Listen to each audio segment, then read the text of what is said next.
letting everybody Yep. just start filling up the room. It'll take a second or so. Yeah. No problem. I got a couple minutes here.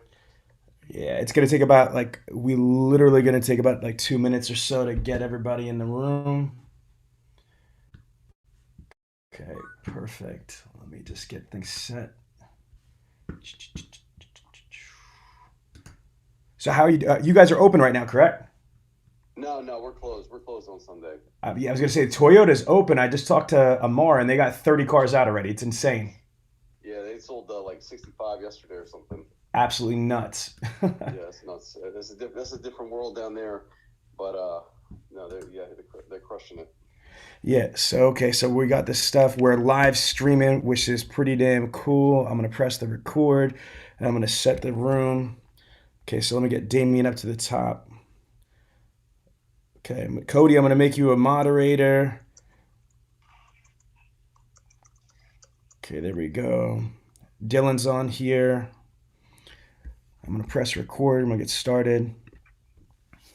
Okay, hey everybody, this is Sean V. Bradley, president of Dealer Synergy, the creator of the Millionaire Car Salesman Group, and we are live on Clubhouse right now, and we're live streaming in front of roughly about 50,000 plus people, my contacts. I got some of my amazing friends on here. So first and foremost, right next to me in that blue shirt is my man named Cody Carter. Cody sells about 100 cars a month on the showroom floor at Tustin Toyota. But he crushed it in December. He sold 139.5 units a month on the showroom floor. Right next to him is Tim Berg. Tim Berg is the general manager of White Marsh Chevrolet, part of the amazing $2.5 billion dealer group Koons Automotive. Right underneath him is Danny Zalowski, dealer principal and of an amazing independent dealer group in Kansas City. Then we've got Dylan. Dylan is my nephew and brand new to the automotive industry. He's been in it less than 6 months. He works at a Buick GMC store. And then I've got my man Damien Bordeaux. Damien is a super high performer, coach, trainer. Damien has sold over 100 cars a month when he sold cars on the floor. Now he's a trainer to the exclusive high performers in our industry, like Ali Reda. He co-wrote the book How to Sell 100 Cars a Month Plus. And then we have a couple other like amazing people that are going to be joining us. Ali Reda himself, he's at dinner right now, but probably in the next like 15, 20 minutes, he's going to be joining us. So we're going to have three different people in this room that have sold over 100 plus units a month on the showroom floor. And the purpose of the room is it's a new month. Today's the last day of the month, okay? It's it. So tomorrow is March. What are you going to do more and get more out of March than you did? I don't care if February, this month is the best month of your life. What are you going to do to make March even better? So that's what the topic is. And what I want to do is, Tim, because you only got a couple minutes, I'm just curious. Again, you are a high performer. You know that I work with one of your sales professionals, Morgan Anderson, who's going to jump in Yeah. this in a little bit. What, like as a GM of a multi-billion-dollar dealer group, a store in a multi-billion-dollar dealer group. What is your advice for sales professionals to be able to like really maximize their month? Well, I love what Grant Cardone says when he talks about set goals, which is to set massive goals, right, and then figure out the action, set the goal first, and then figure out the actions it's going to need to achieve those goals. So when I think about that, when I'm setting the goal for on the store level, then we're thinking, okay, what are we doing with inventory and marketing and with our people and all those different things. But I think from an individual, from a salesperson or a product specialist standpoint, I think, obviously setting the big goals first, making sure I was listening to one of these rooms the other day, and one of the guy was on there. He was a trainer, and he said he was looking at the sales board for at some dealership, and he was going through, and they had everyone's goals written down, and he pointed out to the GSM. He said, that like half these people on your board here have their goal at less than what they sold the month before. Which is pretty crazy, right? So we've already proven that whatever their number was, 20, 22, 25, 16, whatever it was, and these guys are setting goals that are, a couple units below that. So as a product specialist, set a big goal, make sure it's something that you can strive for, that's pushing yourself above what you've done before in the past, whether it was last month or your best month ever, and then saying, okay, what do I got to do? How many leads do I have to take to get there? How many calls am I going to make per day? And what kind of additional skills can I add to what I'm already doing to level up and to reach those goals? Set the goal first, and then figure out the actions in between. No, powerful. I want to build on what you just said because, I agree. And I heard Jonathan Dawson talk about this before, and I actually said it when I was at your store, is that if you look at like the previous month, like let's just say this month in February, if you sold 30 or 30 something cars, but then your goal the next month is less, it just doesn't make sense. Here's the other thing and again, to give out a shout out to Jonathan Dawson because I think he's really great at what he does. If you ask your salespeople, okay, what's the most amount of cars you sold in one day? And if they say, okay, man, I sold 4 cars, because there's a bunch of people that sell 4 cars in one day. Okay, in March, there's about 22 employee working days in March. So 4 times 22 obviously is 88. So here's my point is that if you sold 30 cars in February, but your goal in March is to sell 25, but yet you were physically capable, you've already displayed the fortitude and the ability to spot 4 cars or deliver 4 cars in one day. The challenge is how do you replicate that? Now I know sometimes appointments stack or deliveries stack, but still something happened for you to be able to sell X amount of cars in one day. And so again, I want to flip this to Damien for a second here, because this is what Damien does, all the time. He trains and he focuses with high level sales professionals. So Damien, building off of what Tim just said, I think this is your world, brother. Talk to us. How do you get people to properly project and forecast the right number and not defeat themselves before the month even starts? Damien? You're on mute. There you go. Hi, everybody. Thanks, Sean, for having me on here, and hi, everybody. Well, the first thing, I need to back up a little bit. I want people to focus on tasks and activities and actions and productivity. And a lot of times when people I do have people set a goal, right? I do have to say, what's the number in your head that you want to sell? For example, I had 2 salespeople sell 6 cars on Saturday for the first time in their life. One of them set the goal, the dream out there probably 30 days ago. Another guy put it out there almost 9 months ago. And I say, look, there's a number in your heart, there's a number in your gut, there's a number in your throat that you want to sell. What is that number, right? And it could be for the month. It could be I want to get a 6-car day. I've always wanted to get a 6-car day. I said, where did that come from? I said, I don't know. I've never sold more than 3 in a day. But that number is real because it's inside of you, right? But the ability to get to 6 cars in a day has nothing to do with the luck of selling 6 cars. It's what happened well before the opportunity and the outcome of 6 cars. It was the task you had, the appointments you had, the number of people you talked to, how you showed up that day, how you showed up talking to those people, how you showed up listening to those people, how you showed up energy-wise, mindset-wise, heart-set-wise. All of those things go into that goal that you sell. I set 2 goals. What's your next level average, right? Whatever that is, it could be 20 cars, it could be 12 cars, it could be 40 cars. And then what's your dream number? And then once they put the dream number on, I say, don't worry about the how. The how will show up.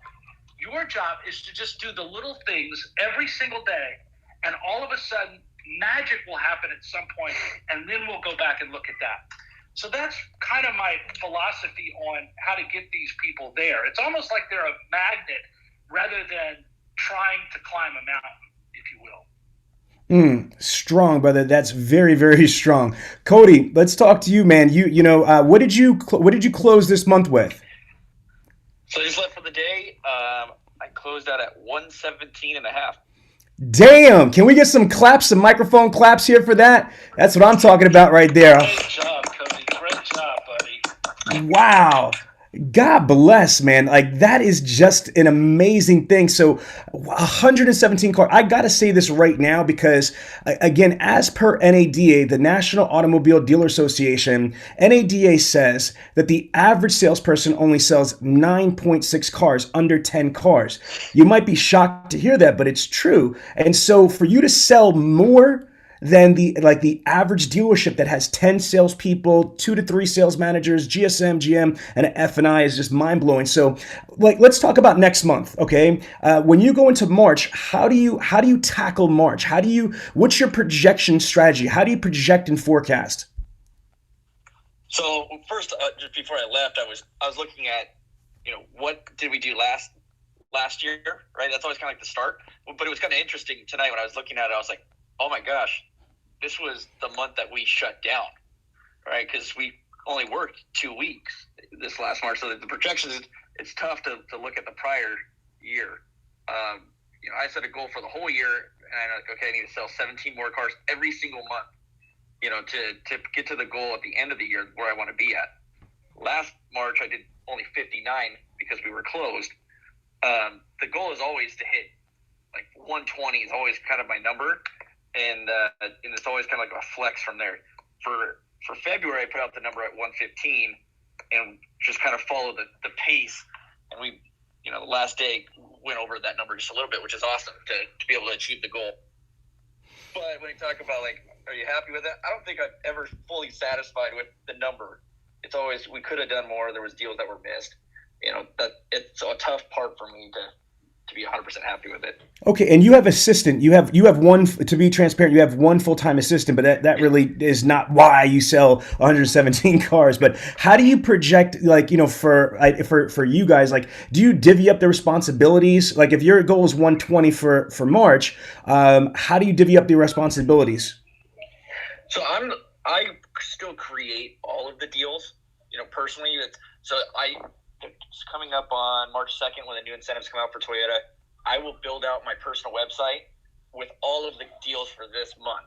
And from there, when I start receiving the leads from my customers and I'm working every customer, I'm getting the credit applications, and then I print a folder for that customer with all of the deals or all of the signatures that are required to get into the finance office, credit application, and et cetera, license and insurance.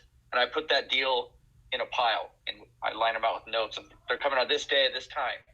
And from there, it comes down to, well, if there's 2 customers, Hannah's going to take care of one, and I'm going to take care of the other. So it's just based on time.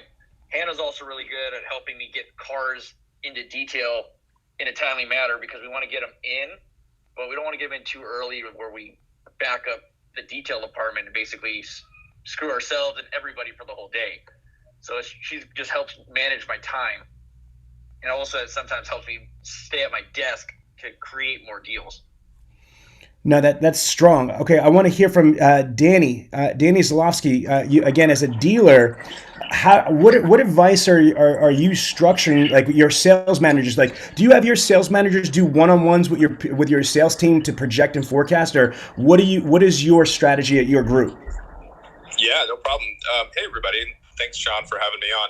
Sean, I'll tell you one of the things that helped us early on. You used to talk a lot about the 8 ways to sell a car, feedbacks, walk-ins, phone ups, internet ups, and so forth. And when we started looking at, from a salesperson level, sales by source, so that we could identify where those ops were coming from. And then, because what we realized is different salespeople have different strengths. Some people, like myself, I'm kind of a social animal. So I got a lot of my sales from being out in the community, whether it was being a part of my chamber, my friend group, and so forth. And I build a lot of rapport because I like relationships. But we have those people that aren't built that way, and so getting them to think relationship first is tough. So they sit and wait on leads. But there's other ways to empower those folks through the CRM. And so we do one-on-ones to make sure we can maximize the areas where they're already getting the most success and opportunities. And so instead of looking at the whole store and figuring out like leads by source, we look at sales by source per individual. That's strong. Now, let me elaborate what Danny's talking about. In the dealer synergy philosophy and strategy, we recognize that there's 8 main ways that a showroom salesperson has about 8 major ways they could sell cars. So you have walk-in spots, you have B-backs, you've got internet ups, you've got phone ups, you've got prior customers / orphan owners, you got service conversions, you got referrals, and you got the lost art of prospecting. So listen, everybody, I want to just let you know this right now.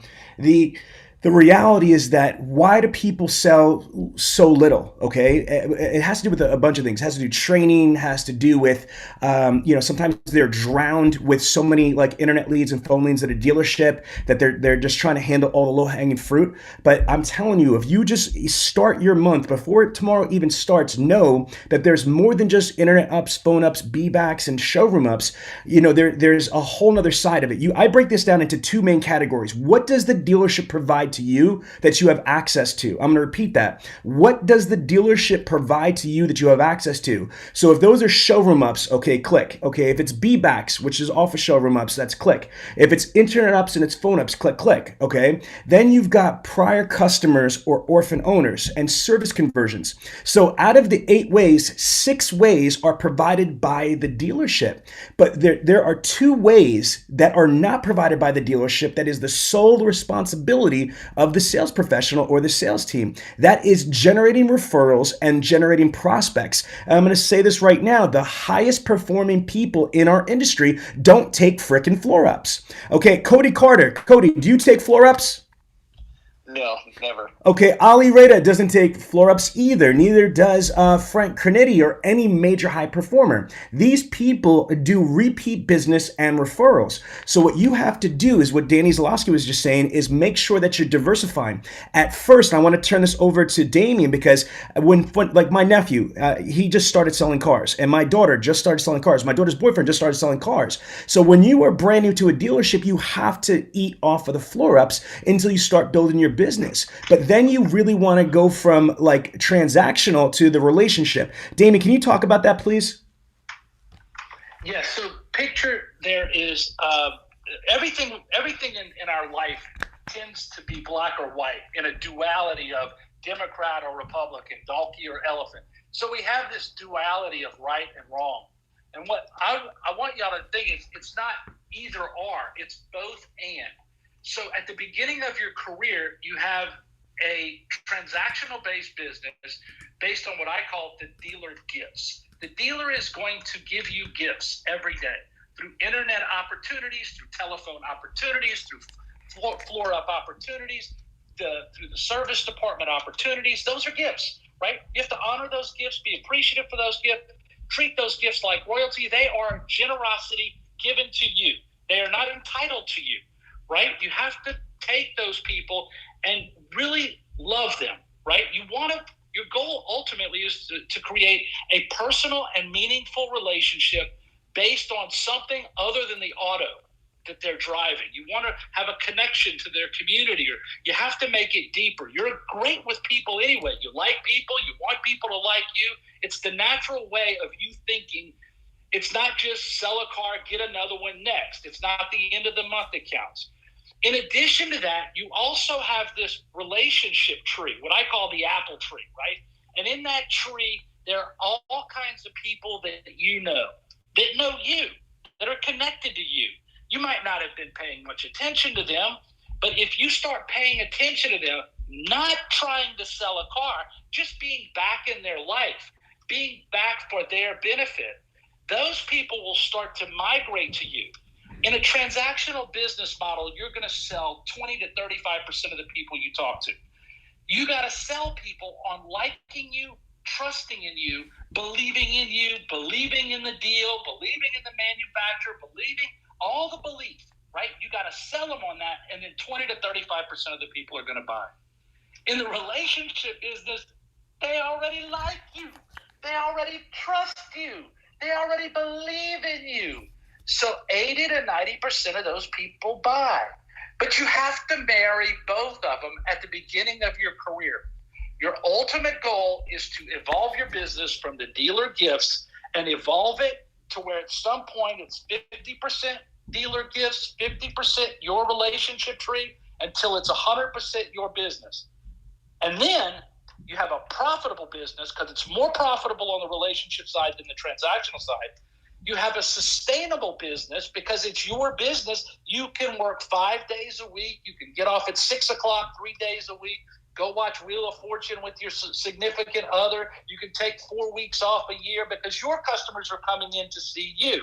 It's a healthier lifestyle for sure. And the longer you sell, the more you can sell. That's the connection between the transactional model of doing business and the relationship model of building a career. Does that help the picture, Sean? Oh, damn, yes. Yo, can we give it up for this panel? Let me see mic claps, mic claps. This is, yes. This is what I love, is bringing some powerhouse people here to be able to share this knowledge with everybody. Tim Berg, the GM of White Marsh Chevy, had to just jump, but he said he loves this. We've got another general manager from the Koons Automotive Organization, Ali Zaka. Ali, listen, you are a high-level GM of Falls Church Ford, and we're talking about projecting and forecasting. So what advice do you have for your people on how to properly project and forecast and be able to maximize for the upcoming month of March, which is tomorrow? Ali? Hey guys, how you doing? Great question, Sean. What we typically do here, we don't go off of, a lot of times we go off of, okay, last 6 months trends, last year's trend, but we're right now, and when we talk to our, guys and girls, we're talking about, what can we do now? What can we do? What's going on? What's been your base the last 2 weeks, 3 weeks, 4 weeks? And we dive in, and since jumping on Dealer Synergy, I think, the lost prospects that we have, that overflow of prospects that we've had, because we get a lot of leads in our area. We're in this the Fairfax, Falls Church, DC metro area. We're just tapping into our pipeline of what's been coming in the last month, the last 30 days. And when we forecast, a little bit above what we plan or what they plan to do. So if we got a salesperson that's done 36 cars, I got a guy that did 41 this month. He's gonna shoot for 60, and based off of what we can do, not just the leads that have come in, but off of his referrals that we've been tacking, and we just started hitting our service lane as well now too. So it's just the forecast. It's not based off of, like I said, not based off of what you're trending off our sales. Like I have my own forecast, obviously, what we're going to do, but we base it off of the last 30 days. Literally, what's your market? Where are we heading to? And obviously, right now, it's definitely a buyer's market right now. It's hot. Used car market's it's still hot, and new car market, even though with the necessity of the volume being so light just because of the manufacturers, it's still a buyer's market. So that's what we do. We're a daily game plan. I'm an hourly guy. It's daily and hourly. What have you done hourly for me? How many appointments have you set, within the last 30 minutes? What have you done in the last, 30, 45 minutes? And we hold our people accountable. I mean, and they love to see all their reports, where they're at every day, as far as, volume, gross, and it's a daily grind. And so they're in tuned daily. And so I always tell them, listen, guys, the numbers will come up. It's always what you play in the game.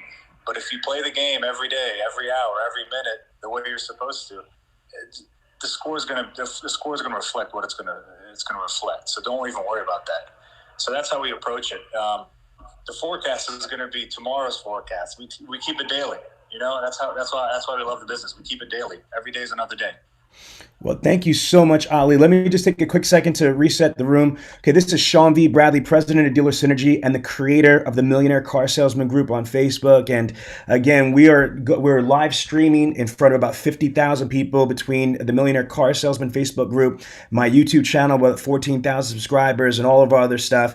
But here's what I want you to do. If you are in the automotive sales industry, or if you are in the sales industry, you need to ping people to this room that could get value, because we have a rockstar panel. Everybody on this panel is either my close contact, friend, somebody I respect, or one of my Dealer Synergy clients. On stage right now, you've got Cody Carter, who is I think the number 2 salesperson in the world right now. The guy just sold 117 units this month right now, February 2021, 117 units on the showroom floor at Tustin Toyota, and he sold 139.5 units in December. The guy's a beast. Then you also have on stage stage right now Morgan Anderson. Morgan is from White Marsh Chevrolet. Morgan, can you say hello real quick? Because I know that you sold 46 units the other month and made like $29,000, in personal income. I know this. How many units did you do this month? Hey guys, I unfortunately only finished at 39. I'm still trying to get you to you, Cody, but this month I'm shooting for 50. Okay, good. You're going for 50. That's what I'm talking about. Now, don't just say unfortunately. That's the thing. I want to get into mindset in a second, but I mean, damn you. But here's the thing, everybody. Morgan is. I love her personality. I love her passion. She is a rising star.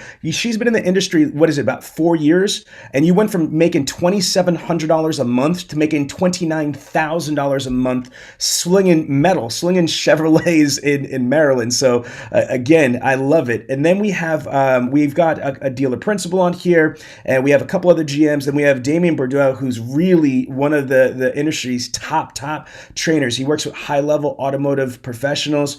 He co-wrote the book with Reda, how to sell 100 cars a month on the showroom floor, and he himself has sold over 100 units on the showroom floor. We have a bunch of rock stars going to be joining us. This was just like a pop-up meeting. I actually did this because I got my nephew, who's in the top right-hand corner over there, Dylan Robinson, aka D-Rob, got your key fob. Dylan, say what's up to the people. Hey, how's everybody doing? That's what's up. So Dylan's only 19 years old, but he's averaging like, $5.5, almost $6,000 a month on the showroom floor, at 19 years old. So Dylan, like when you hear this, like when you hear people like Cody or Damien or Morgan, does this motivate you to want to be able to turn it up in March? Hell yeah, honestly, it really pushes me, and it makes me excited for the potential in the future, to be honest with you, to see other people doing and accomplishing great things in the car industry. I mean, definitely motivates me for sure. Here, and you know what, guys? And you know what's so funny, too, is that what I love about Clubhouse and I love about the Millionaire Car Salesman Group, you could learn from everybody. Even though Dylan's only 19 years old, I want to brag on my nephew. I'm going to let him, shine for a second. Dylan, can you tell the story? This kid was in the very first day of training with Dealer Synergy Training, and on his own, because I don't know shit about Snapchat, tell him what you did with Snapchat and what you want to happen on the first day. You weren't even hitting the floor yet. You were in training. Yeah, so on Snapchat, I probably have about 400 to 500 people on there. A lot of them are close friends, but a lot of my friends have obviously parents that are sitting in cars as well, so they'll usually pass it on to them. But this particular case was actually a close friend of mine from high school, and I knew she was really into trucks. So we had this gorgeous 97 F-250 Power Stroke with a fresh paint job. The lady took crazy care of it. She got rid of it because she's like 82 years old and couldn't even get into the truck. But I sent it directly to her, actually, and it was on my story. And she swiped up on my story and was just, like, asking me questions about it. And then when my training was done down at the Patriot Chevy Limerick location, I actually met her down at the dealership, and she fell in love with it instantly. So it was a great first day and great start to tell them the gross. How much gross was that truck? Because this is crazy. I believe it was like 4,000. I have to double check on my pay plan, but it was really good. I think I ended up getting like almost 800, so it's probably actually more than 4,000. Yeah, it was over $5,000 deal. So let me put this in perspective. This 19-year-old kid who was in his first day of training, not even and he was doing like preliminary training. He didn't even get through product training or anything. He just went to the lot because he's got an affinity for cars, as you could tell, right? His passion. And he pulled out his cell phone and just started taking a couple of videos of two different vehicles, put them both on his Snapchat. And then he had people like blowing up his phone, like, oh my God, this truck. And he spotted the vehicle while he was still in training off of Snapchat. So the reason why I bring this up is that, this is the purpose of this group right here and this room, for us to learn from veterans, from experienced people, but even from the new generation that are using different tactics. Now, Morgan, I want Morgan to kind of share, because I got the opportunity to really work with Morgan, and I've helped her with a couple things, and she's helped my daughter Kalina with some things, which I wanted her to talk about service in a moment. But Morgan, I want to just kind of preface you. It's almost like if you're a musician and or a comedian, you say the same stories over and over again. So I hope that you're not going to get bored telling your story again, because I think it's amazing. So Morgan, can you start with how me and you connected and what feedback that I gave you and what you did and what the effect was for you? You're on mute, I think, Morgan. We'll give it a second. Morgan might have stepped away for a second here. So I'll kind of share. Morgan, just jump in when you're able to jump in. So I was actually working with Morgan. I told her a story about one of our other members in the Millionaire Car Salesman group named Kate Jurgensen. I had interviewed her for the Millionaire Car Salesman podcast, and she was telling me about how she was using Facebook groups, like Mommy and Me groups, like, because she was a single mom of 2 young girls. And she's a car enthusiast, and she loves, she goes to all these Subaru launch parties, and she does the Fast and Furious with the Subarus and the off-roading. And so she's actually sells a lot of cars from these groups. Morgan, you back yet? If not, I'll continue. There you go. Hey, sorry, I'm here. Okay, good. So you finished the story about what the conversation was and what you did and how it worked for you. So I had just met Sean virtually, and he was telling me about this woman who did blogs and everything. So I was like, well, I'm on Facebook. I have 2,000 some friends. Let me jump on some blogs and groups and things. So he gave me the idea. So we had a Z06 2015 that was just traded. It wasn't even online yet. Took a picture of it, took a video of it, posted it on a Corvette Club of Maryland. Within an hour, some guy was blowing my phone up like, I have to have this car. Is it available? Please, please, please. I'm like, yeah, dude, come on in. Showed up, traded a 2019 for a 2015, and he has been like my biggest advocate. He's posting pictures all over the state of Maryland on different Corvette clubs. Like, you have to go see Morgan. And it was just something that I never thought of before. Sean kind of led the way, and I took off running with it, and it's been awesome. It was a great package deal. Dude's super happy, and he's sending me Corvette customers now. That is really powerful, Morgan. Thank you again for sharing that. Can you now talk about, now, folks, listen to me. Morgan is amazing. 46 cars. She's at 39 this month. But one thing that Morgan is really, really great at is service and working the service drive. So, Morgan, can you just take a couple moments and just stress the importance to professionals to work the service drive? And if you could give some of your advice on how you leverage service to be able to sell a hell of a lot more cars. Yeah, of course. So our service department is huge. We have 7 service writers just to handle all the customers. So when I first got there, obviously they didn't know me. I didn't know them. So I kind of brought in donuts and just kind of said hi to them here and there. And then once I got into the swing of things, I said, hey guys, if you need help with anything, if you have any customers that may need to trade out their vehicle, I'll make sure you get the referral money. And so they started trusting me with their customers, and it was pretty cool. It was they would come up to me with the RO, like, hey, this person's back in service. They have a $2,800 repair bill on their 2010 Malibu. They're out of warranty. I'd go back there. I'd introduce myself to them. I'd get them out of the waiting room and take them up to my desk and say, hey, my name's Morgan. Charlie, back in the service lane, he was concerned for your safety and wanted to make sure you're in a safe vehicle. He wanted me to throw some options out to you to see if it made sense for you to maybe trade out of your vehicle and get into something newer and keeping your payment the same or whatever the situation was. And the fact that I made that relationship with Charlie back in the service lane, that customer now trusted me because Charlie went and got me for them. Yeah, strong. Okay, so we got the blind phone master up in here. He's in. L.A. Williams, say hello to everybody.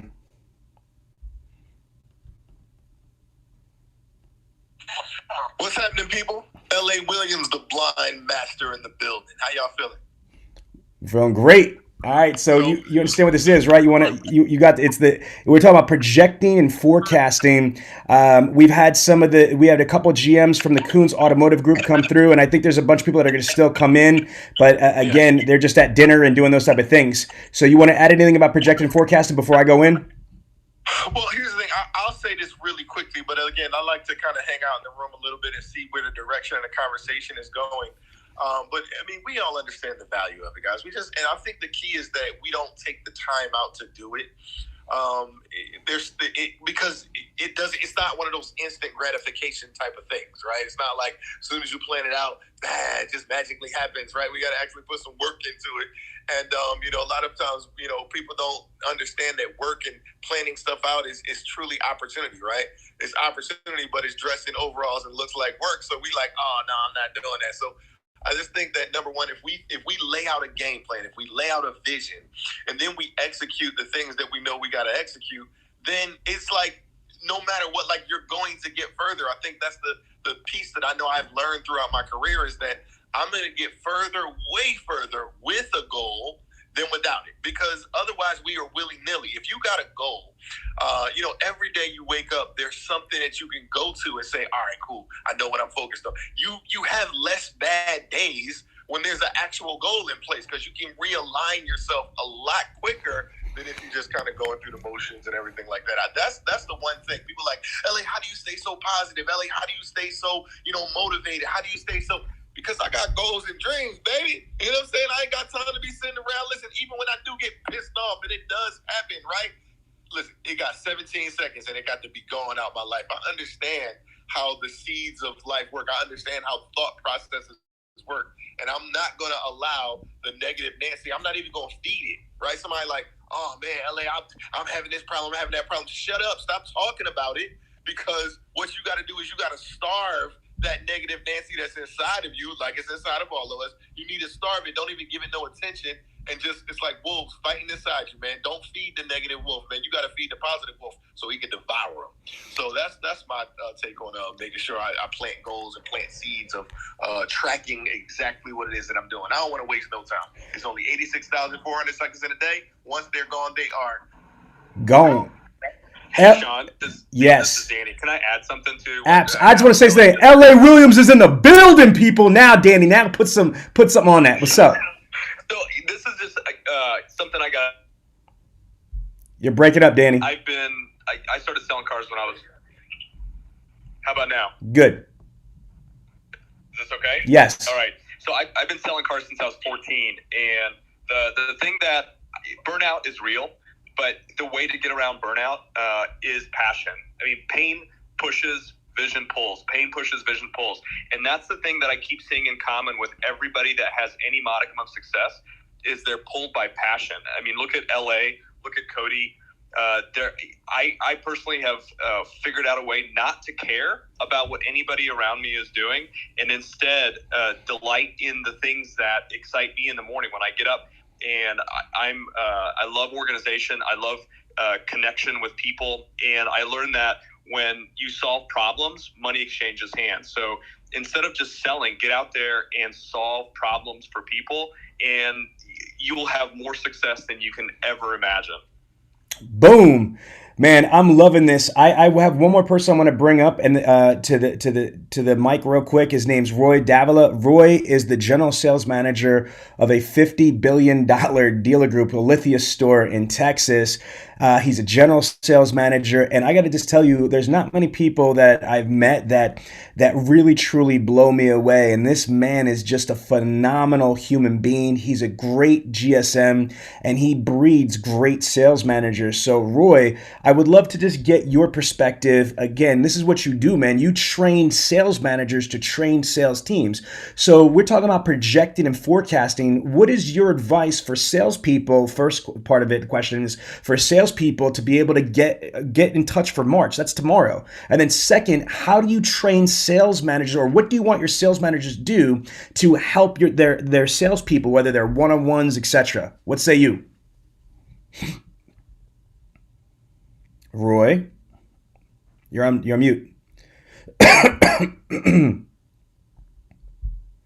All right, so what I'm going to do is, and maybe Roy stepped away for a second, I'm just going to reset the room. This is Sean V. Bradley, and we're talking about projecting and forecasting. Okay, here's what I'm going to go in for about a couple minutes. First, though, if you are getting value out of this, and you are in the Millionaire Car Salesman group, I see James Steele, I see Dan Murray, I see Adam Crawley. Please put on the comments value. Ping people in the room if you are in Clubhouse, and let's keep it going. All right, so I'm going to give you the dealer synergy strategy here. So, nephew, Dylan, you hear me, kid? Yes, sir. All right, cool. All right, and I see Melissa Rosado's here because she's going to back you up. I don't know if you know that, but Melissa's here. Okay, good. She's in the audience, though. Okay, so what you've got to do is this, okay? You need to begin with the end result in mind. Dr. Covey says from the 7 Habits of Highly Effective People, okay, that you have got to begin with the end result in mind. So first things first, you need to identify how much money you need and want to make. Forget about the units first, because it's a little bit different. And Damien, I love you. I have just a different perspective on this, and I love for you to chime in when I'm done with this, but this is just different perspective. To me, it's all about the money, okay? I love people, and I want to serve people. people, but I could do that at FEMA. I could do that at the Red Cross. I could do that, volunteering. I could do that by giving blood, but that's not why I'm an automotive sales professional. That's not why I'm the millionaire car salesman. I'm in this industry because I have an uncapped potential to generate revenue. Let me repeat that. You could make as much money as you can earn. I repeat that. You can make as much money as you can earn in the automotive sales industry.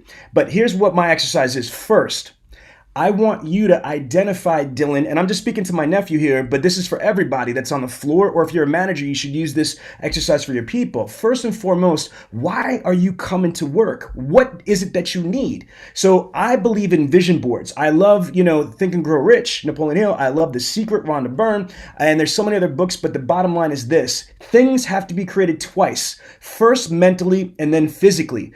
Covey says what you could visualize, you have a higher probability of it materializing. So I have a vision board. LA's got a vision board. My wife's got a vision board. My children have a vision board. Why? Because it's real. So again, Dylan, do you have a vision board yet?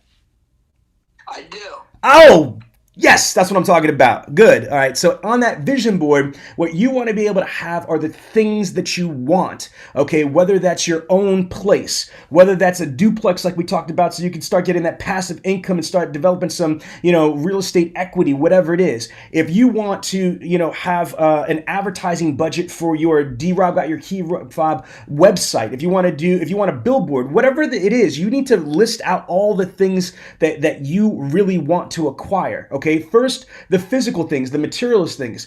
I'm going to let Damien talk about the emotional things and the spiritual things and the relationship things. Second, I want to talk about the money stuff. What is it that you want to buy or you want to acquire? Put that shit on your vision board, okay? Now, once you put that there, the second thing is to do a reverse calculation of your financials. And what I mean by that is I break financials into 4 categories for your needs. You've got your fixed costs. You've got your situational costs. I'll explain these in a second. You've got your incidentals. Okay. So I'm going to repeat that. So you've got your fixed cost. You've got your incidentals. And you got your living costs. All right. So again, what are these? Your fixed costs are really simple. Those are the things that you have a monthly budget on every single month, whether it's your car payment, whether it's your, rent, if you have rent or whatever it is. This would not be your credit card or your cell phone because those are variable. They change depending how much you use and things like that. So list out all the things under the category of your fixed cost. Okay. Next is what is your situational cost? Well, what is that? Those are things that might change for situational. For example, my other daughter that's not on this clubhouse room right now, Kalina, her birthday is in December. So if this was December and I have her birthday and I have Christmas and I've got whatever, I can't make the same amount of money that month. Why? Because there's more responsibilities I have that month.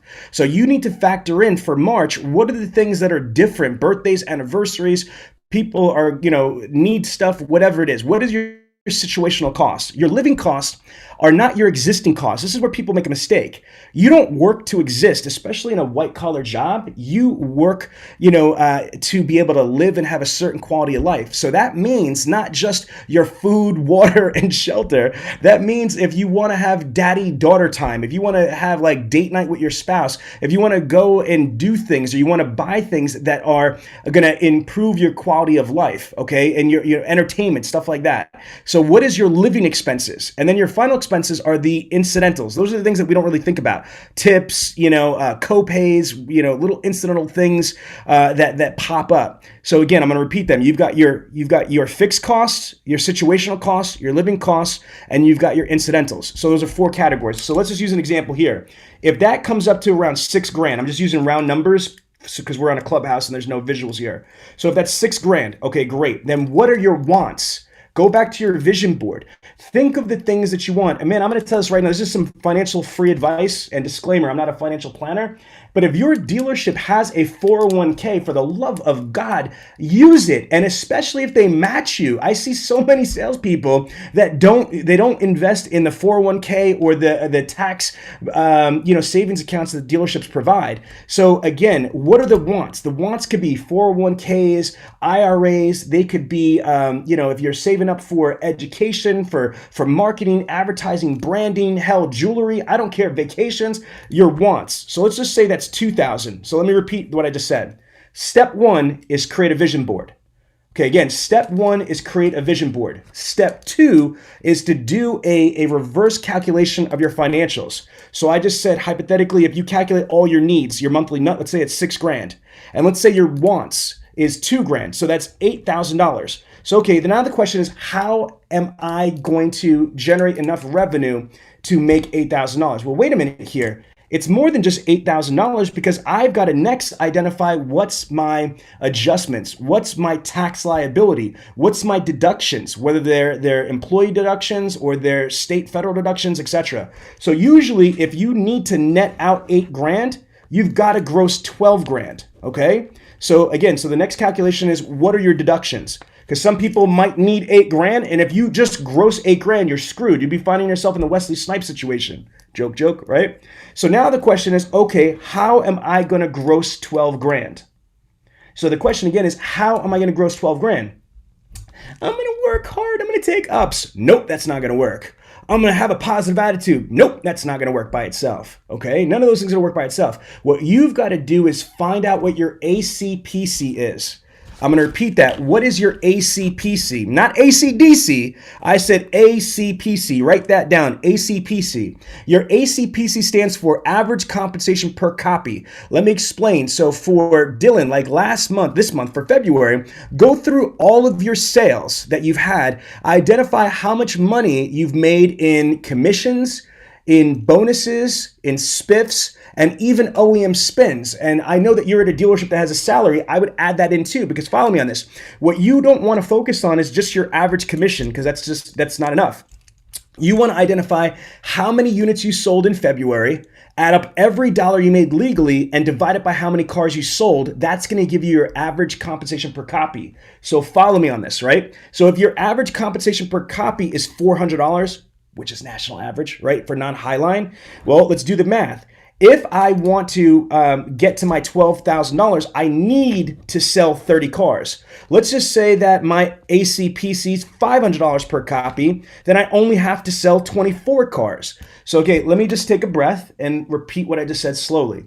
There is a formula for you to reverse engineer like Google Maps or GPS for your financial success. There is a formula for you to Google map yourself into your financial success. What I just did is I just reverse engineered how much money I need. How did I do that? I started with a vision board and all the shit that I want to acquire, whether it's cars, if it's watches, it's jewelry, it's a house, it's real estate property, so like for investments, whatever it is that you want.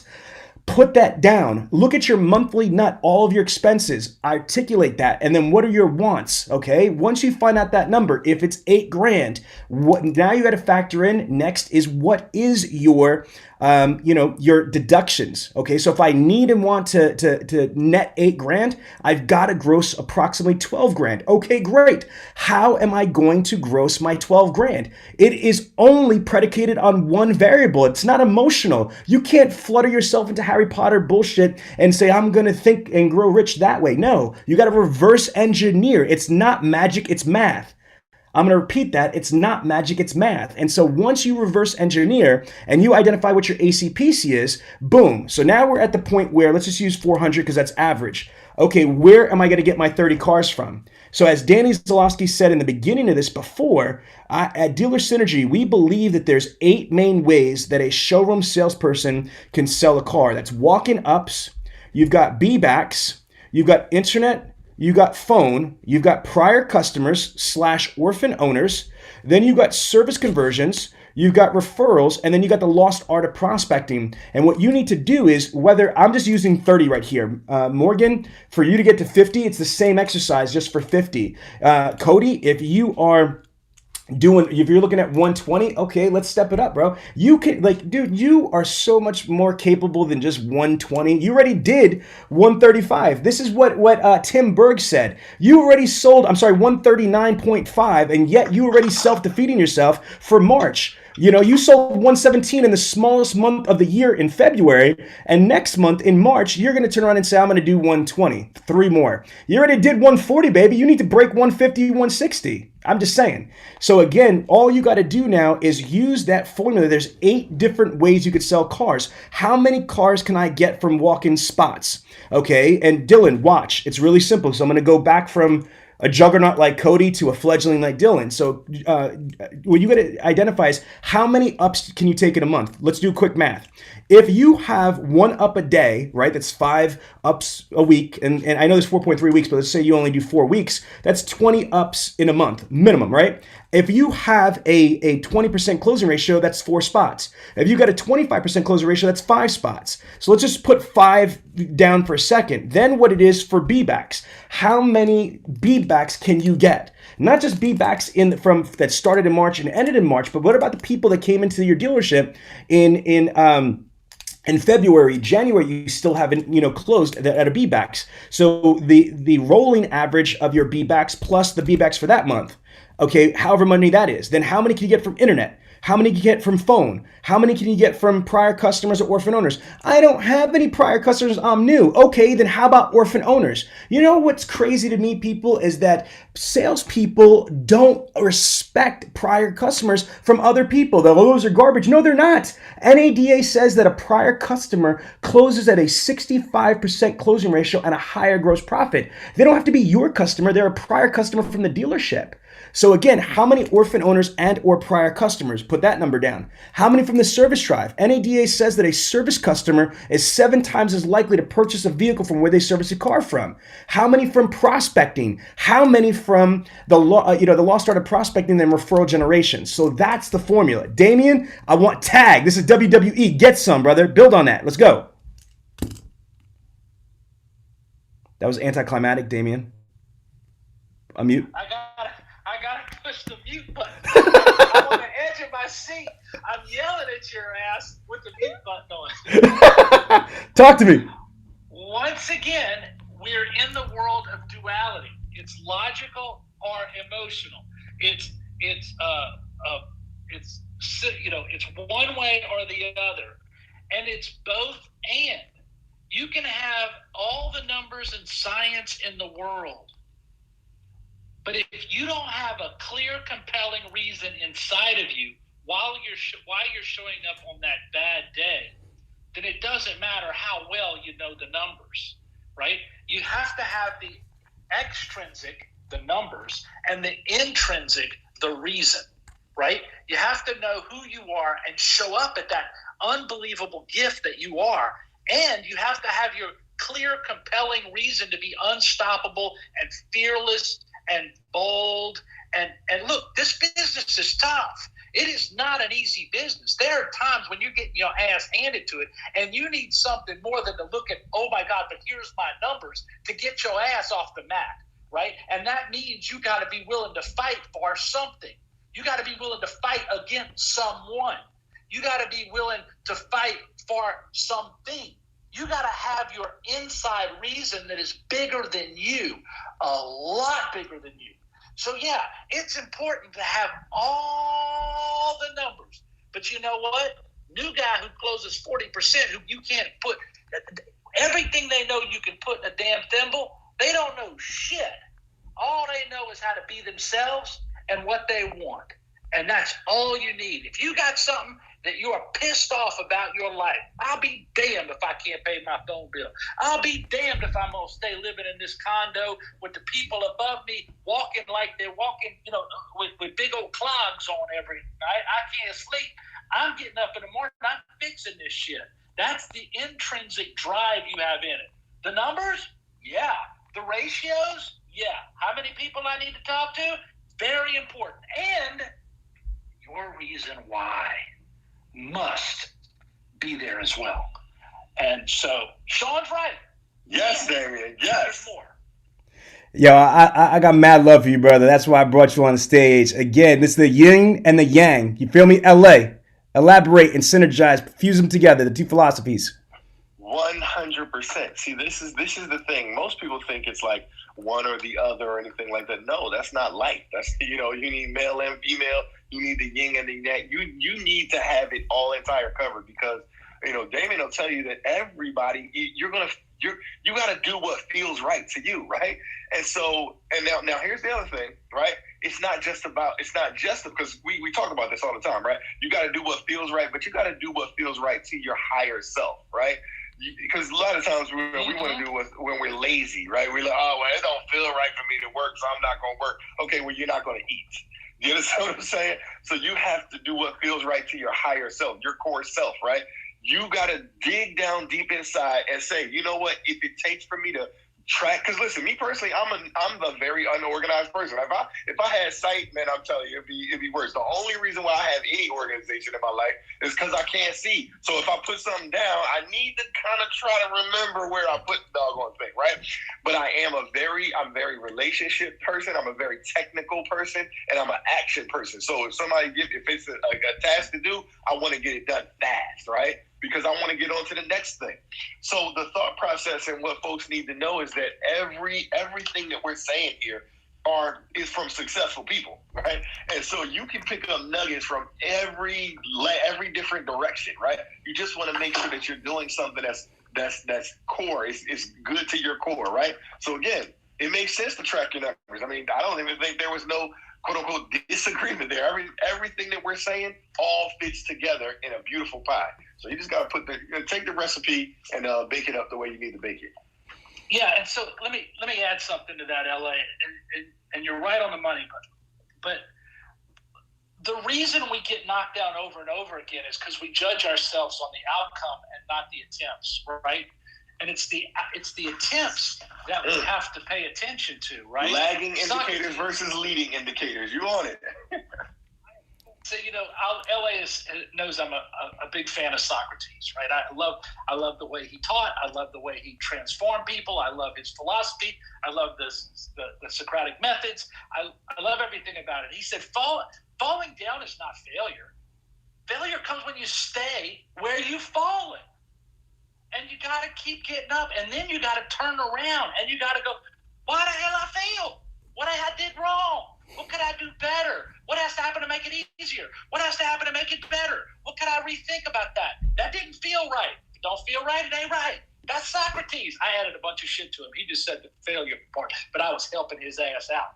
But I love Socrates. I mean, he is just he really is the father of philosophy, and we need better ways to philosophically step up into being our life, right? And so, fail. I love it. Let me jump in real quick. I'm going to just reset the room. There's a guest that I just brought on the panel. So this is Sean V. Bradley, the creator of the Millionaire Car Salesman Facebook group, as well as the president of Dealer Synergy. We have on stage Cody Carter, one of the most elite salespeople in the world. He sold 139.5 units on the showroom floor, made $70,000 in personal income in 1 month. He just closed this month, February 2021, with 117 units. To put it in perspective, the average full-blown car dealership in the United States sells less than 100 cars. This man sells approximately 20% more than the average full-blown dealership, himself and an assistant. It's insane. We also have L.A. Williams, the blind phone master, and we have Damien Bordeaux. Damien is also a high-performance sales ninja that sold over 100 units a month, but he now coaches the top automotive sales professionals, including the GOAT himself, Mr. Ali Reda, and they both co-authored the book, How to Sell 100 Cars a Month on the Showroom Floor. So what today was about was specifically, projecting and forecasting. When you're in sales, you can't just wait till the day of the game and start to project and forecast. So I want to just bring Coach Corey that I met in one of these other clubhouse rooms, because he's a specialist in marketing and Facebook and branding and things like that. So Coach Corey, say hello to everybody for me, sir. What's going on, everybody? Thanks for having me. Sorry if it's a little noisy. I'm out getting food right now, but just wanted to jump in and learn from all you guys. So pleasure to be here. Thanks for having me. Oh, absolutely. Awesome, Corey. Yeah, absolutely, Coach Corey. So I got a question for you. So this is the thing. The reason why he's not in the automotive industry, which is I wanted some perspective, because I think a lot of the people in this room are my network from automotive, is that it just blows me away that car sales professionals are stuck on the umbilical cord of the dealership. They take ups or prospects from the showroom or the internet or the phones, but they do not build their own brand and drive their own traffic like real estate agents do. And I just wanted to ask, Coach Corey, if you had some ideas. My nephew is 19 years old. He's got his own brand called D-Rob, because his name's Dylan Robertson. D-Rob got your key fob, and he's got his own website, and I'm trying to help him figure out how he could brand himself online and drive business. He already has sold some cars off of Snapchat, and I don't know if you've got any ideas for car sales professionals on how they could build their brand and get more prospects and clients. Yeah, so I would start like my expertise is Facebook, so finding groups that are automotive related and stuff, and then just making sure that your Facebook profile is set up so that people know that you are like a car salesman. If it's cool with your dealerships, I've helped some people, some car dealers, like used car dealers anyway, sell cars. But basically, just going live on Facebook and promoting a car that you have that's on the lot. Like just act like your camera is the person that you're trying to sell a car to. Go over all the features and stuff, what's cool about it, what's different about this model compared to that model, whatever. And just really putting yourself out there. I'd say that's probably going to be the biggest thing. But definitely start with your personal profile. Set it up to where you got like maybe your dealership in the background or whatever, and make sure that people know that you do sell cars. And then just get into different car clubs, right? And just communicate. Like start being one of the community. You don't have to go in there trying to pitch cars and sell cars. Just talk about cars because that's what they love talking about.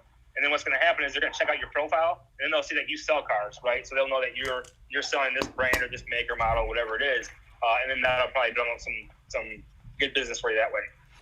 Thank you, Coach Corey. And again, Dylan, you heard it. Absolutely, you need to broadcast on Instagram, broadcast on Facebook, broadcast. What you have on your lot. And you're a natural salesperson, kid. And you love cars. You are a true car guy that loves talking cars more than I even do. So I love it. Okay, what I want to do now is, because it's 8:00, is I want to open this up to questions. We've had this amazing panel, and I'm probably going to keep this open for maybe about like 10, 15 minutes more, unless you guys want to keep it going longer than that. But I want to open it up, whether if you're in the Facebook group, the Millionaire Car Salesman, and you leave in the comments if you got any specific questions for the panel. And over here, raise your hand if you've got any questions, for the panel about projecting, forecasting, or increasing your prospects for March. If not, while we wait, I would like to hear from, I don't know if Tiana or Joe Calitz wants to jump in. I know that you guys are doing stuff, but if you could take yourself off mute and you want to jump in and add some.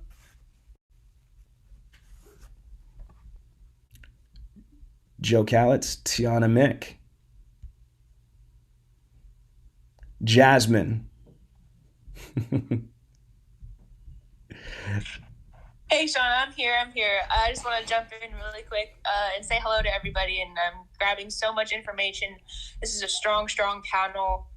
Mindset is really the key here. I also do want to briefly mention that CRM is also so important to projecting and forecasting, and also building those relationships, right? That's what CRM stands for, customer relationship management.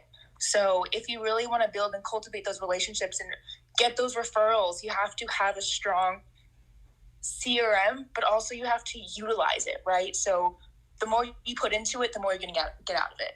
I'm done speaking.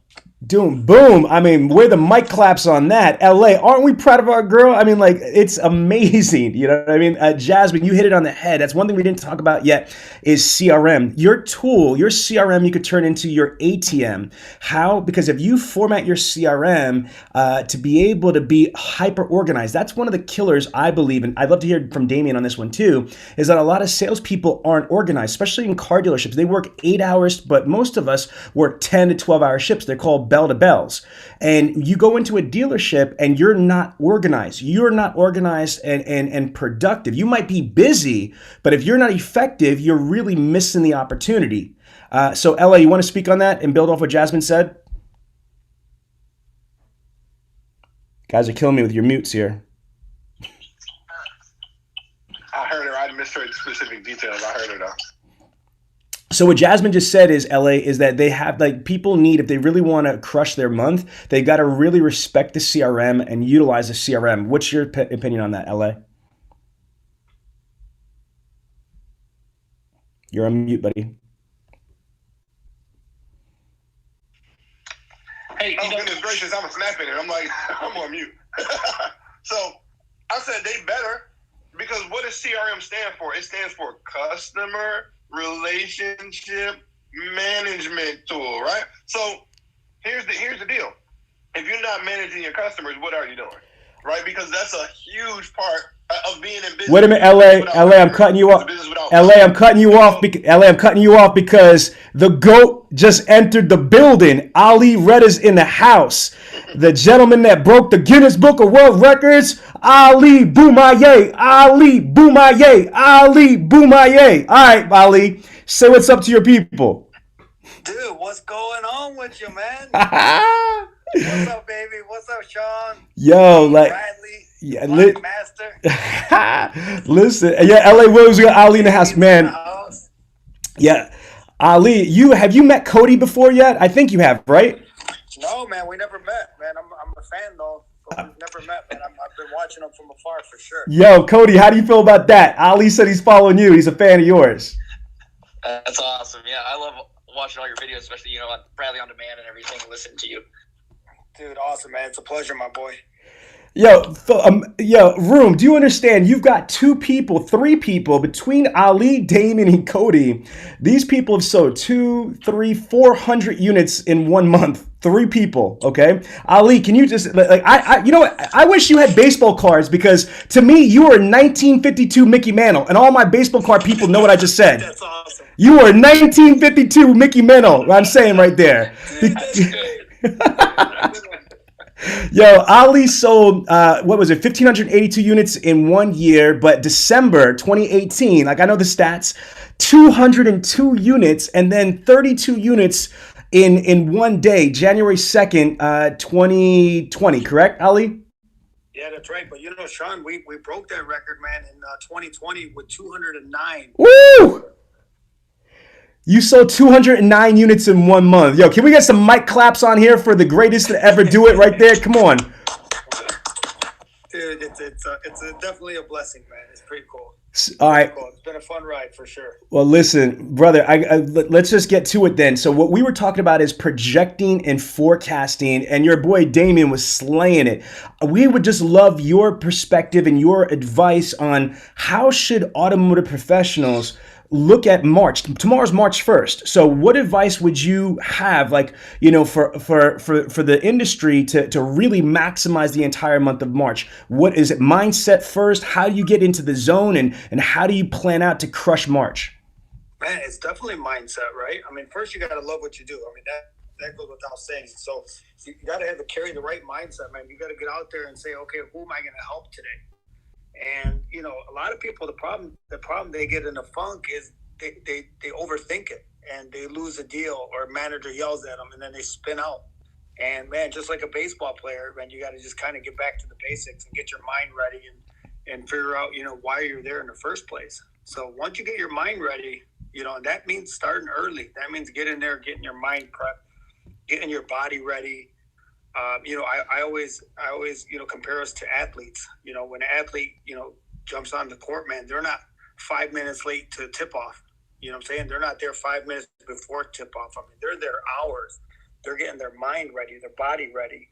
And that's how we got to treat it. You know, even if you have nothing going on in the morning, you got to get there, get prepared. That way, when that first customer comes in, when that tip off goes off, you're ready. Everybody else is not ready. Everybody else is out there trying to grab coffee, trying to figure out, you know, how to get their day started, trying to figure out, you know, what happened on Sunday with somebody else's life.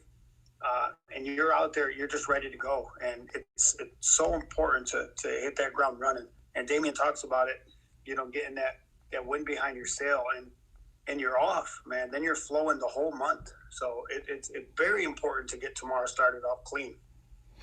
Yo, that is unbelievable. Listen to me, guys. Do me a favor. If you're getting value, I mean, like, I don't know what else I can do to put value in a room. We've got Cody Carter, Ali Reda. We've got Damien Bordeaux. We've got Joe Calitz, the Blind Master. We have the Dealer Synergy team. And again, we're here to try to help you all level up. I mean, and we got Kevin Curtis, too, in here. Man, so you know what's crazy, Ali? We've got a young kid here, my nephew, who you've trained before, Dylan Robertson. And you know what's cool? His mom is in the audience. You know why? Because she is super proud of him. Melissa right there. Melissa, do you realize that this man has broke the Guinness Book of World Records? He makes over 100 plus $1,000 a month. And he's getting comfortable saying that number out loud. Do you hear that, people? I never thought when I was a kid that I would idolize, a car salesman. But you know what? I was listening to Brian Benstock, okay? And Brian Benstock is the partner of Paragon Honda and Paragon Acura. And Ali, you know what Brian said the other day? And he just said it yesterday morning in his group. He said, name one singer or rapper that's a billionaire. And don't say Dr. Dre or Kanye West that made it from music. Okay, I don't know any musician that became a billionaire on music. Jay-Z and Kanye made it off of fashion or alcohol or everything else, right? But think about how many billionaires that are in the automotive industry. I'm talking about from that own dealer groups or own dealerships or that are vendors. There's so much money. Exactly, right? All over the place, man. Absolutely. I mean, this is Damien says it the best, man. He says it's a gold mine. You got to understand, your place. You got to understand your lane. You got to understand that it takes time to develop. And, you got to put in the work, man. Look, there's no substitution for work. I mean, you got to put it in. So it's not easy, I mean, just because they see Ali Reda today, you look at Ali Reda 20 years ago, or 18 years ago, or 15 years ago, when you were struggling and wanted to give up and said, hey, maybe this is not right for me. But in my heart, in my mind, I knew that it was right. And I knew that there was more to it than waiting for another person to walk in the store, waiting for another up, go get another one. I knew there was more to it than that. And now more than ever, I mean, people have a perfect road to success. I mean, we've paved it. It's so easy to kind of duplicate it now. And, if somebody's not doing that, I mean, that's just their problem. I mean, that's on them. You got, all the recipes are out there. You just got to want it. You got to put it together, bro. So Ali, can you share your protege, which is Carlos Huerta, because this is not only is Ali a beast, but Ali has a salesperson that's his salesperson, but he's a very unique person because of what he does and how he's been activated. Can you talk about that, Ali? Because I just think it's brilliant. Dude, I freaking love this guy. Like, you have no idea how much I love this guy. Like, I mean, he went from never selling a car, owning a pool company, to in his first full year, averaging over 30, hitting 40, ridiculous amount of money per month is what he's bringing in. I mean, changed his life. And we did it through relationship base. I mean, he doesn't take a single floor up. He doesn't take a single internet lead, no phone ups, nothing. We took him from 0 to 100% relationship based only. And, again, within 1 year, the guy's making over 20 grand a month. He's pulling, 30, 40 cars a month, no problem. And he's going to continue to grow. And he's doing it through community. He's doing it through all the stuff that we teach. He's doing it through everything Damien taught me, everything that you talk about, Sean.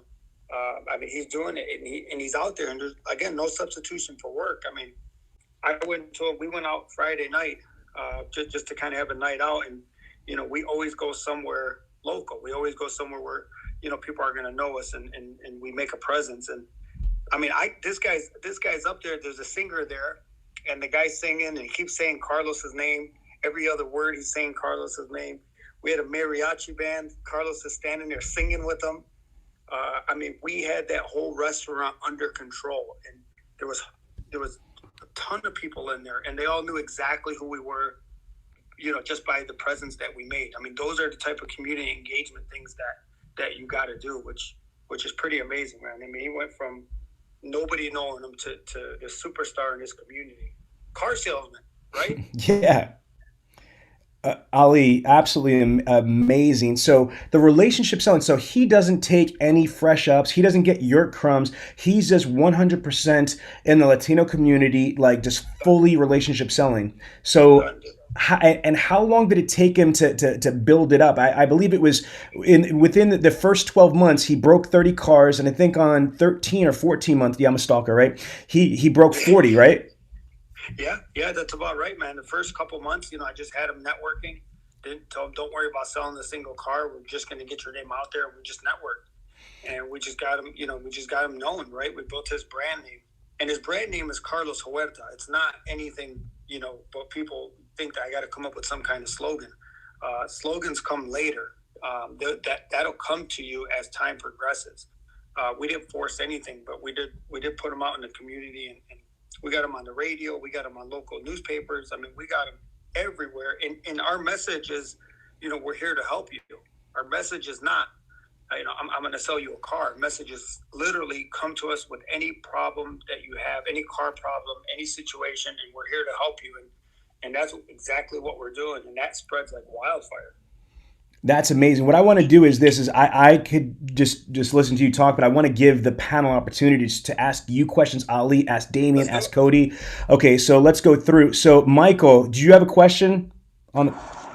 Yes, sir. Thanks, Sean, for letting me ask. I'm really humbled, man. I mean, I've been in car sales like you guys for a long time, and I'm telling you, this is wow, dude. I mean, you guys are killing it. Ali and Cody, I just wanted to ask you, if you had to pick three categories of the cars you're selling, where are they coming from? Are they the orphan owners, the referrals, the repeats?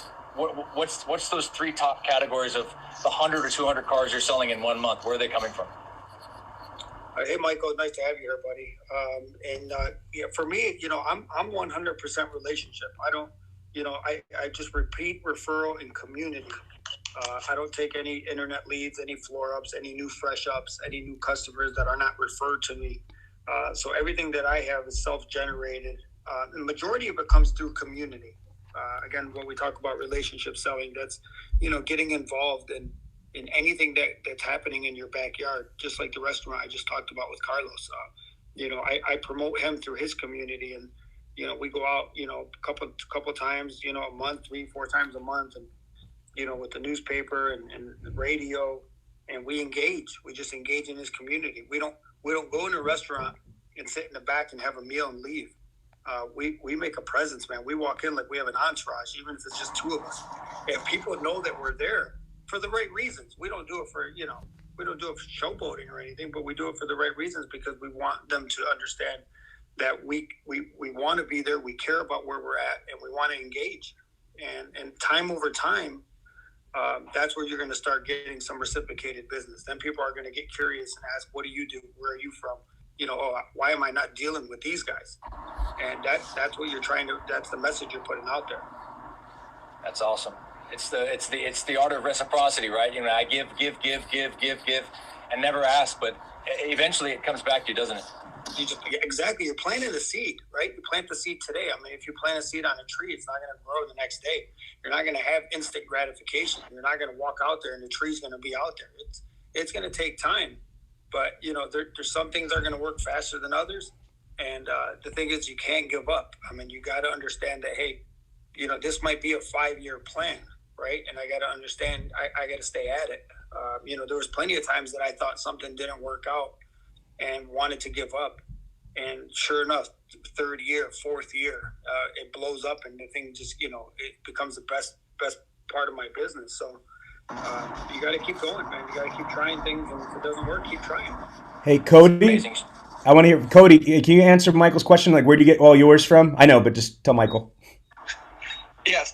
So basically all of it's repeat and referral, directed through my personal site and the brand itself.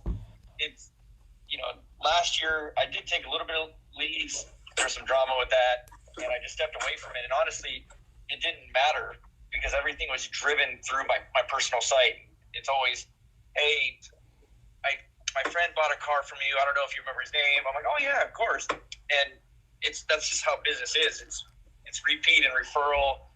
And just like Ollie says, when he goes somewhere and he's well known, like one of the times recently during COVID, we went to the Apple store and I was returning something. Oh, I needed to speak with my manager. I was like, okay, cool. Manager comes out. I was like, oh my gosh, Cody, I sent all my friends to you, and I'm glad you're here. So it's that relationship that you build with a lot of these customers over time.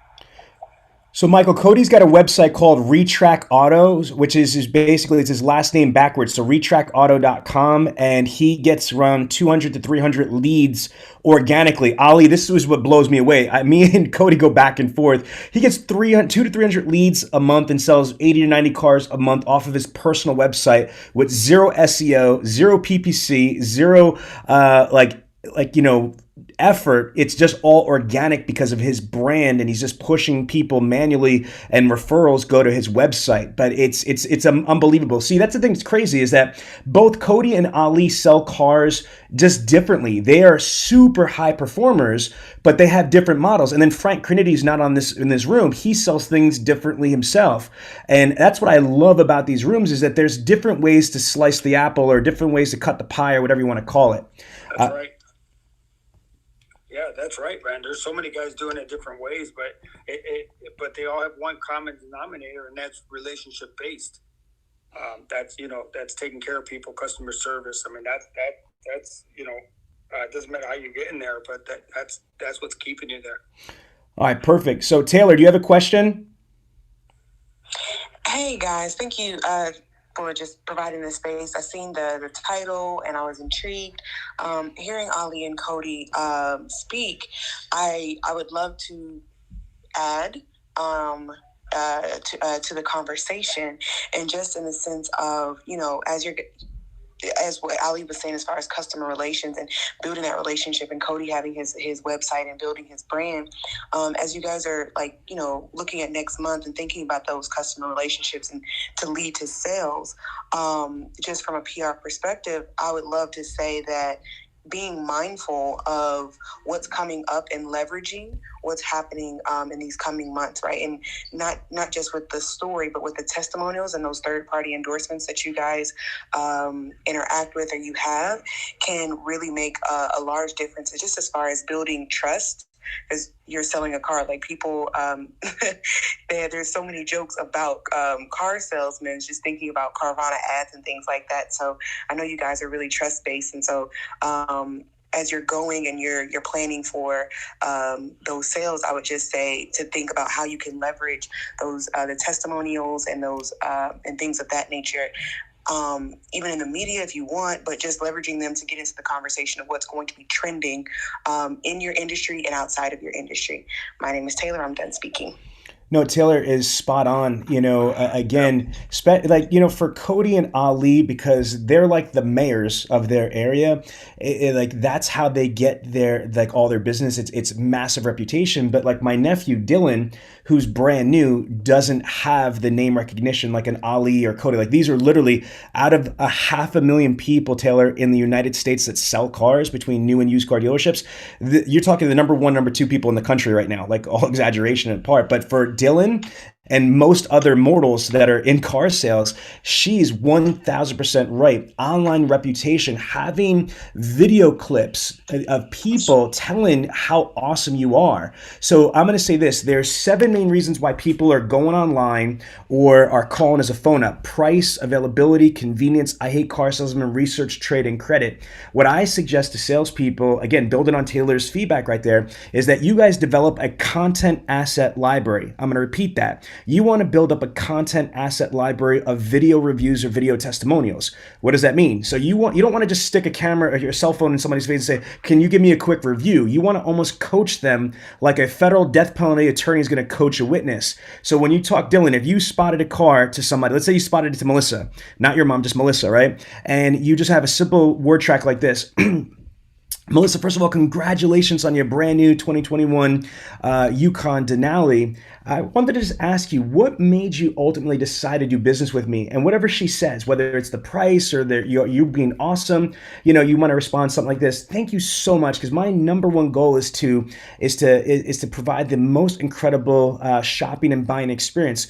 Now, Melissa, the way that I grow my business is by repeat customers like yourself, and by making sure that I treat my customers right and other people find out about it. So is it okay if I could just ask you for a quick favor? Can I just take a 30-second review of you, and what they're going to say is either yes or no, Dylan. Okay, so I want to use the word track. Can I get a video review? Because worst case scenario, if they say no, rock back with not a problem. Some of our clients don't like to be on camera, but can I get at least a Google review or Yelp review? So you ask for the higher level asset, the video review. If they decline, then you hit them a little bit with the guilt, because they just said they enjoyed you and they bought a car from you, but they just don't want to be on camera. So hit them with the Google review or Yelp review.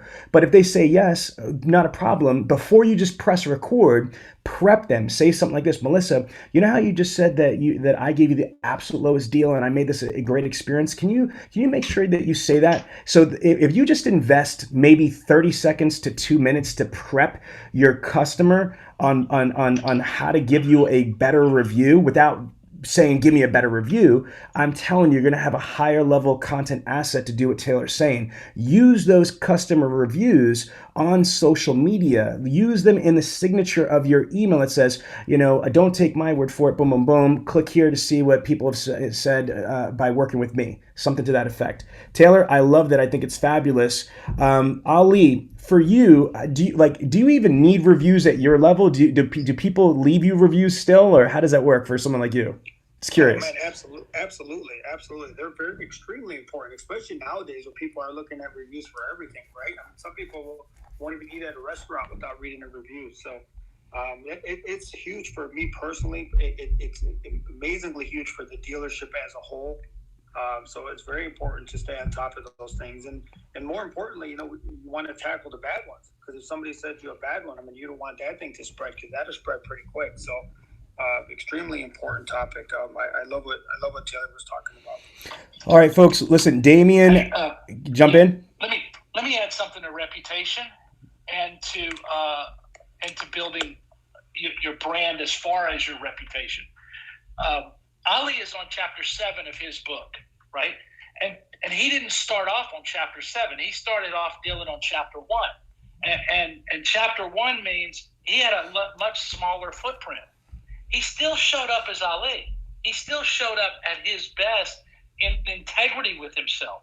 His standards, his morals, his values, who he was the same person. Now, he's evolved that as well, and because he's looked in the mirror a lot better now, right? But you're starting off at the exact spot you're supposed to. You're not supposed to be where Cody is. You're not supposed to be where Frank Graniti is. You're supposed to be where Dylan is. Do not be frustrated with where Dylan is. That's where your gold is. That's where your greatness is. We're back to looking in your mirror and being aware of, how am I supposed to do things? Cody does it different than Frank Graniti, that does it different than Ali, that does it different from Jerry, that does it different from Connie, that does it different, from Karen. And Morgan's on here, right? Everybody does it different based on how it feels right for them.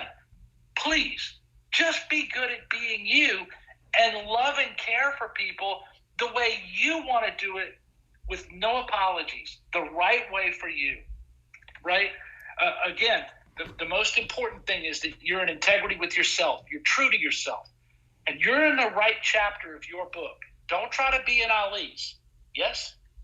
Agreed. Absolutely. Thank you, Damon. I appreciate it, man. So listen, folks, look, and Taylor, I thank you so much. What we're trying to do is, we are actually over time but Ali jumped in the room, and I wanted to give everybody opportunity to be able just to ask a question. So before we close out, I'm going to give a couple more minutes, just to see if anybody's got any more questions for the panel, for Cody, for Damien, for Ali, for L.A. Williams, or myself. So while you guys are going to either ask questions in the Millionaire Car Salesman group on Facebook, or you're going to raise your hand here, I'm going to bring my man Kevin Curtis. Kevin is a sales manager, desk manager. He's a real strong car guy. Kevin, do you have a question for Ali or Cody? You want to bring something to the table too from your insight?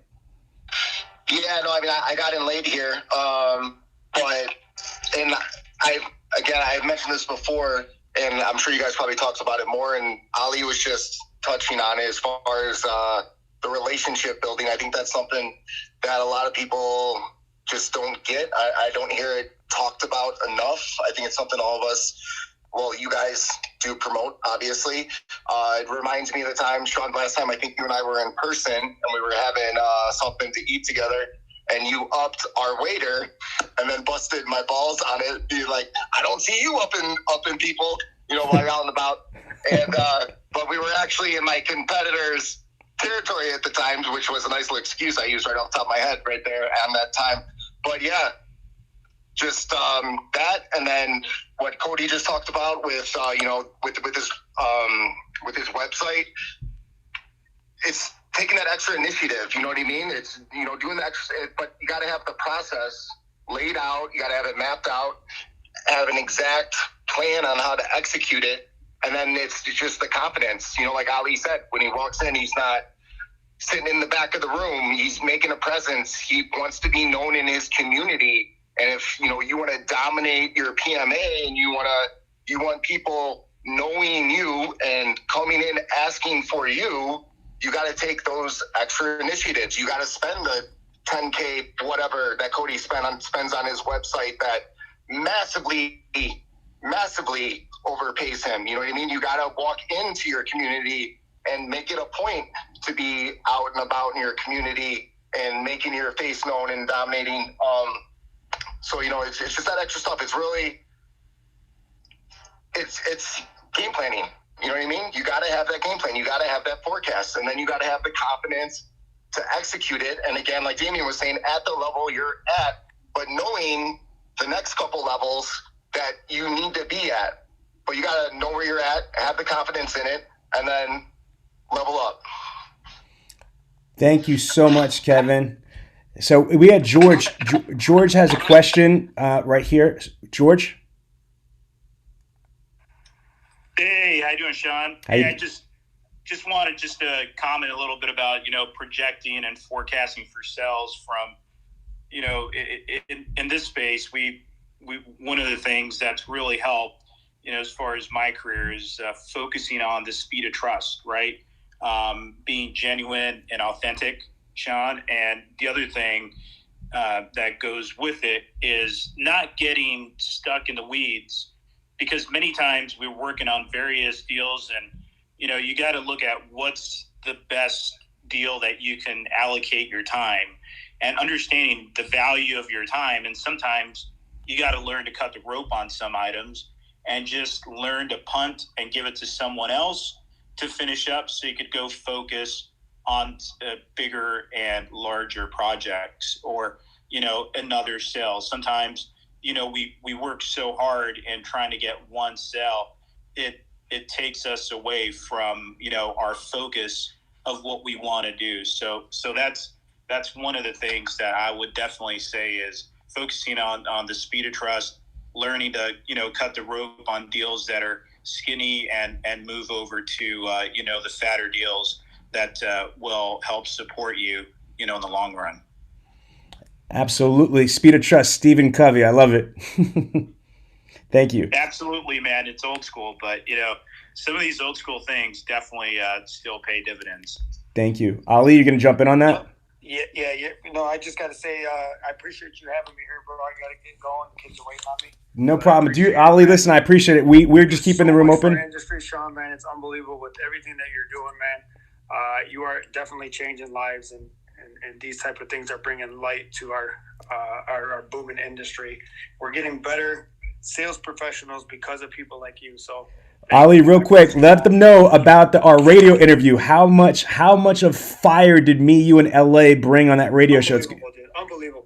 Yeah, so you got to look out for it. I interviewed Ali on Against All Odds radio show. It's going to be dropping next month. It's going to be hot. Ali, thank you very much. Cool. Jimmy, you had a question, sir? Jimmy, your mic's on. Mute. Going once. Let's reset the room real quick. Ladies and gentlemen, what we're talking about here, making sure that we're projecting and forecasting. Most people didn't have the February that they wanted. They didn't have a Cody month. They didn't have a Ali month. They didn't have, right? And so one reason, I understand that there could be multiple reasons, but one is because maybe we didn't project. Maybe we didn't forecast the way that we ought to. So we just want to give folks one final shot at being able to ask, the panel a question. Whether it's about forecasting, projecting, or anything else, we want to give you an opportunity. So make sure you raise your hand Listen, even for this last little bit, ping some folks into the room, right? Because listen, the final song is always the one that kind of like leaves that impression. So you want to make sure you ping some folks into the room. And if anyone on the stage here has, provided any value for you, anyone that's on the panel here provided any value, then go ahead and follow that person. Like, make sure that that way when they're speaking outside of this, man, you make sure you don't miss a drip drop of it. So we just encourage you one more time, folks that want to put their hand up. I think folks, Sean, you brought somebody on the stage. You said you were asking for them for a question. Who was that? Oh, he left. So Jimmy was on there. Okay. He's off the stage. So I'm gonna again. This was a pop up thing. Hold on. So Michael just says something. Thanks for doing this. Really appreciate it. Got tremendous value. Okay, yeah. So we've got like about 36 or 40 comments in the Millionaire Car Salesman group as we were doing this. Let's go back to I want to go back to Cody. And again, Cody, because I don't know if we're gonna. Do you want to wait? Because there's some things that we gotta let people know. But you are working on something right now. Oh, there we go. Jimmy's back. Hold on. I thought Jimmy's back. He's got something to say. And then I want to. Okay, Jimmy, you're back. You got a comment, question? Hey, yeah, guys. Sorry, I'm new to Clubhouse, so I accidentally clicked out of the deal there. That's okay. I've been there. Really, a big shout out of gratitude to all the guys in the room. The Sean, the LA, the Cody, the Ali, man, you guys have taught me so much. Really, I don't really have a question. I just want to give a big kudos. I'm going to sit back and listen and take this all in, and I appreciate you having me. Oh, thank you very much, brother. I appreciate it. So what I was going to say is that I didn't mention this the whole time because I've been all excited about the panel here, is that if you want more of this, we have one of the largest groups in the entire automotive industry on Facebook called the Millionaire Car Salesman Group. There's almost 19,000 highly interactive members from dealer principals, GMs, and I have several thousand clients of mine are in this group, and a lot of them were in this meeting today. So Cody, what I was going to say is that you've got some big plans in the future to help automotive professionals, right? So maybe not give them the full information, but I want people to know that you are now a national resource to be able to help people. Why is it that you want to start to help people do what you're doing? Well, it's just different from the way we originally were trained, or lack there of training, right? Was, you go out, you figure out on your own, and, hopefully you make it. It's different. We care about how, others are doing out in the industry, and I want to be able to help them the same, learn from what I've done. I've spent money in ways that shouldn't have been done. I've spent money in good spots, and I want to be able to add value to everybody's life. Man, see that, what's crazy is that this is why I love this industry. Like I don't want to get like all like emotional here and there, but I freaking love this industry. I came from absolutely nothing. I had a pot to piss, and I lost 6 years of my life by the time I was 22 years old. I mean, if you guys don't know who I am and my background, just click my profile and it'll just probably blow you away. And this industry has blessed my life to the point where my family is in this. My two daughters are in the industry. My one daughter worked for 2.5 years selling cars, averaging 18, 20 units a month. And now she works for Dealer Synergy. My other daughter just started her career, selling cars. My nephew's selling cars. My best friend in the world is in here. I got, this industry has blessed my life a millionfold. And that's why my mission is to help people do more, be more, and achieve more. And I'm going to hijack my friend and mentor, Brad Lee. My job is to get the information from the people that have it to the people that need it. LA, can you talk about that? Absolutely. I mean, that's a part of what we believe success is. I mean, I think that if you are successful, one of the things that happens in Clubhouse, period, is that we have access to people on a daily basis. It's not just what's happening in Clubhouse. And so what we want to do is listen. These folks aren't successful. Like, success leaves clues, right? It leaves crumbs. It leaves it leaves a trace. And so what we got to do is what we say is, hey, you know what? This is a value nugget that most people don't know. And so let's take it and sprinkle it. Let's share it with everyone, right? Even, as far as the secret, right? It was the secret initially because that wasn't one of those things that they would share with the world, right? But now, because we put it in a book, right? They put it in on a film and stuff like that, man, average or ordinary people get access to it. So trust me, that's just one universal law, the law of attraction.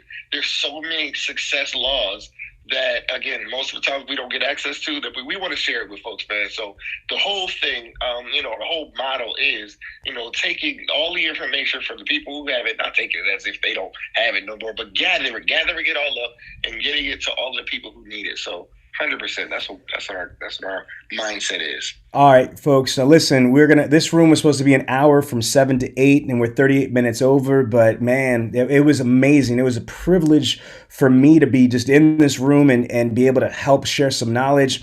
So I want to just thank you from the bottom of my heart, and then especially everybody on the panel, from Cody, Dylan, Damien. Oh my God, man, I love speaking to you, and I just can't thank you so much for what you bring to this industry.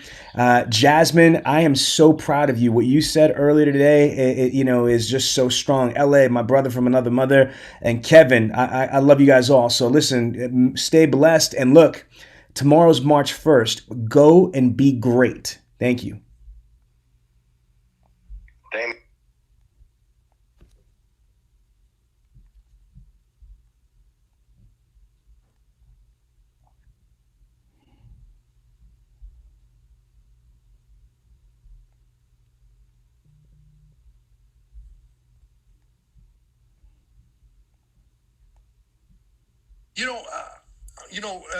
I think one of the things that Tim mentioned is, changing it up. I think that, where, I can understand, ML Billion, you're kind of going, man, I've hit a peak.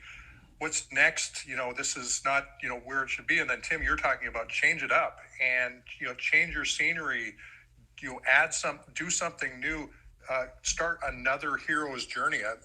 The whole, I think everybody on this stage has been on a hero's journey at some point, probably multiple hero's journeys, and that's where So right now, it doesn't sound like you're really in the unknown at the moment. So you got nothing to report back to everyone who has. I'm in the Grant Cardone room right now, guys. But I see it as being, that's where. Yeah, I love